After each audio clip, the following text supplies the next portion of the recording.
2024ला पुन्हा एकदा देशाचे पंतप्रधान नरेंद्र मोदी यांनाच बनवायचे आहे। यामुळे गाव चलो अभियानातून केंद्र आणि राज्य सरकारने केलेली विविध विकास कामे, योजना आदी गोष्टी जनतेपर्यंत पोहोचण्याचे काम सुरू आहे। युवक, महिला, शेतकरी, उद्योजक आदींचे प्रश्नही या निमित्ताने समजावून घेत त्यांच्या सोडवणुकीवर प्रयत्न केले जात आहेत। या अभियानात पॉम्पलेटवर केवळ नरेंद्र मोदी यांचाच फोटो आहे।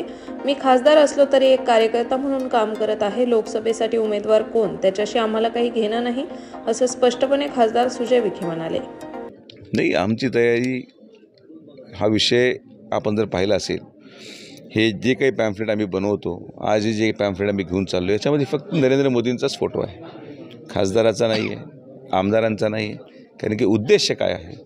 उद्देश एकच आहे की 2024ला परत एकदा देशांना नरेंद्र मोदी हेच प्रधानमंत्री पाहिजेत आणि तो उद्देश घेऊन मी देखील भारतीय जनता पार्टीचा कार्यकर्ता म्हणूनच इथं आलो, खासदार म्हणून नाही। तर प्रत्येकजण हा सर्वसामान्य कार्यकर्ता म्हणूनच मोदीजींना प्रधानमंत्री करण्यासाठी फिरतोय आणि आमचा उद्देश तो आहे। उमेदवार कोण असेल याच्याशी आम्हाला घेणं नाही।